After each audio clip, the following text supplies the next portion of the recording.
This is the briefing for the lab on interfacing to a piezo speaker. Sometimes this is also referred to as a piezo buzzer, as for reasons that will become apparent as you hear some of the demonstrations today. We're going to start out with the very simplest of the programs, which is just simply to play a simple 220 hertz signal at 200 millisecond intervals, followed by 50 milliseconds of silence.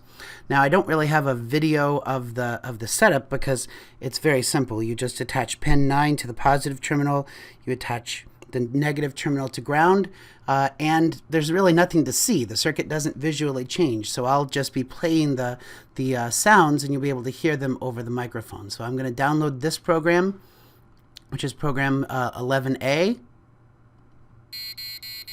and you can hear what it does.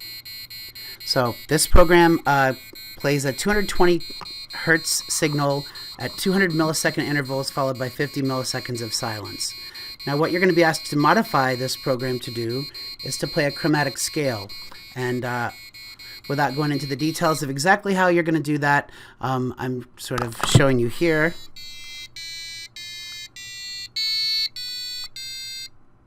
And then, of course, we're going to have the while true at the end. This while statement is simply going to say, as long as the thing in parentheses is true, I'm going to continue to execute this while loop. Well, it immediately ends with a semicolon, which means the while loop is just the while command itself. So you're just going to simply sit here and cycle through this while true over and over and over and over again. This is known as an infinite loop. And infinite loops are sometimes a bad thing, but in this case, it's a very good thing because it means that we're going to have a very simple way of causing the speaker to stop going. You will drive your lab mates insane if you continue to play it over and over again. So I would encourage you to play most of these tunes just one time. I can also hit the reset button in the corner of the red board.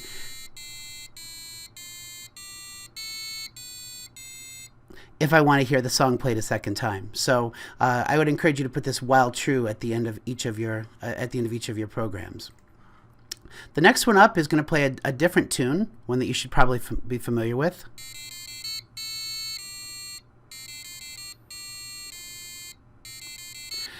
Now here I didn't follow my own advice in the main loop here. I don't have the while true at the end, so I'm going to unplug that board so that none of us go crazy.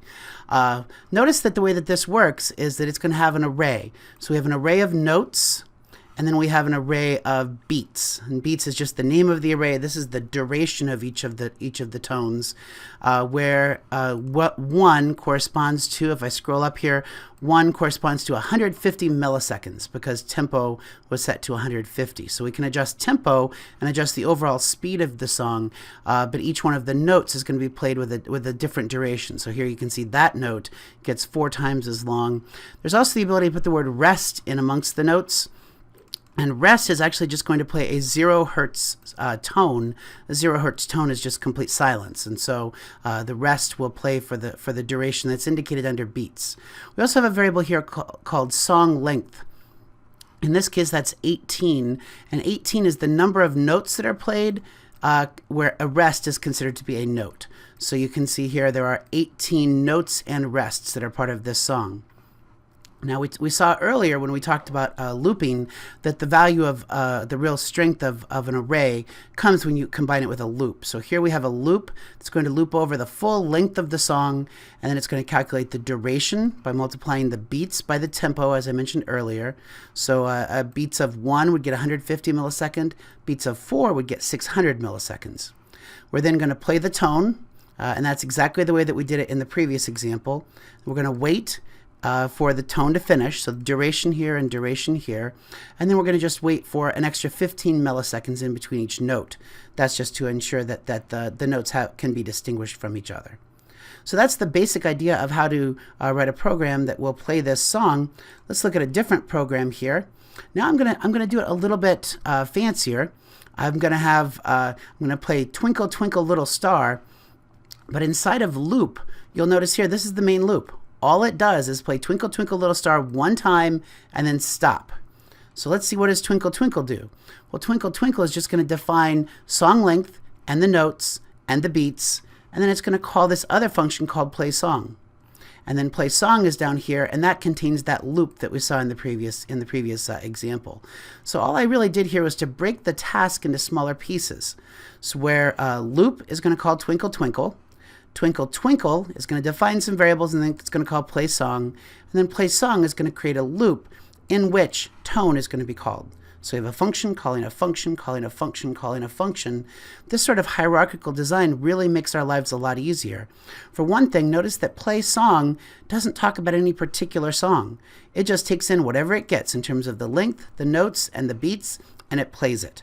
That means that we could actually have two different functions. Here we have twinkle twinkle. We could have another function, never going to give you up. They would simply list those same notes and then call list the notes for never going to give you up, and it's going to call the play song function. So let me see if I can download this one. It's probably going to start playing that song while it's downloading, but we'll give it a couple minutes. So compiling.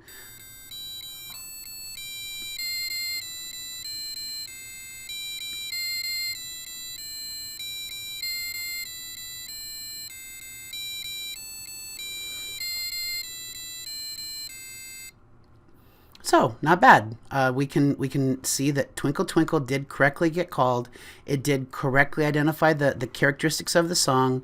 It called play song, and then play song correctly played the song.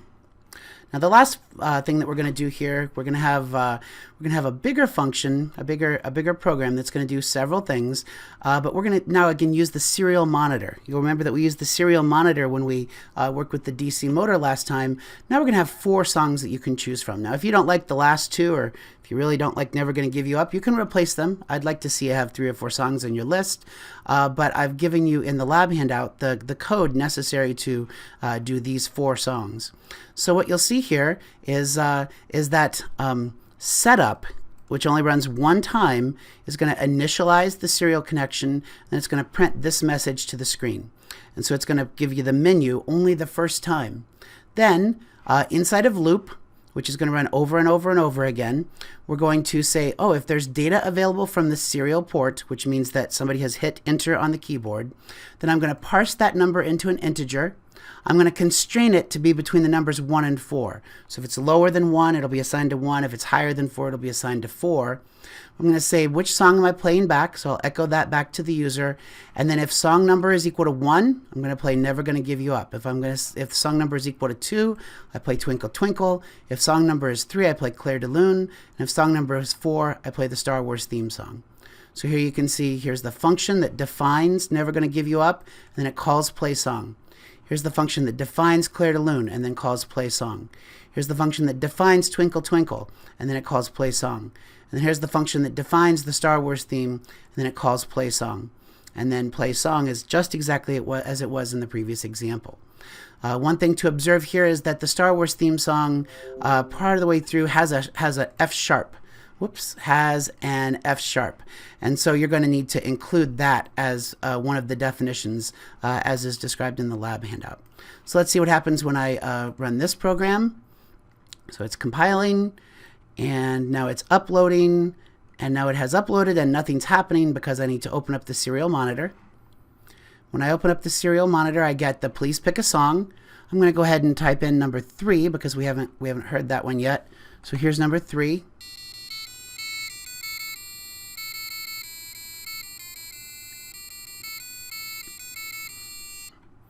And here's number 4.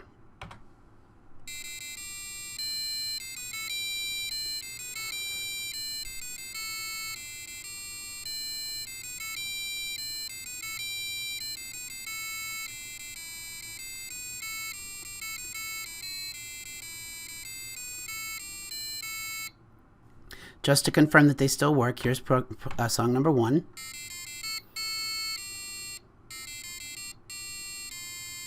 And here's song number 2.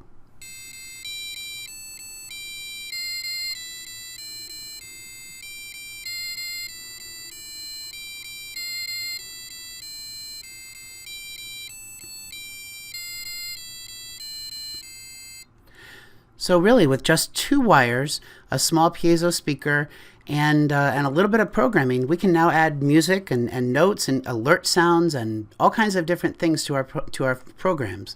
We're going to be able to add a lot more interactivity to the programs. It's going to allow the users to be able to observe what's going on in a different way than just watching lights flash.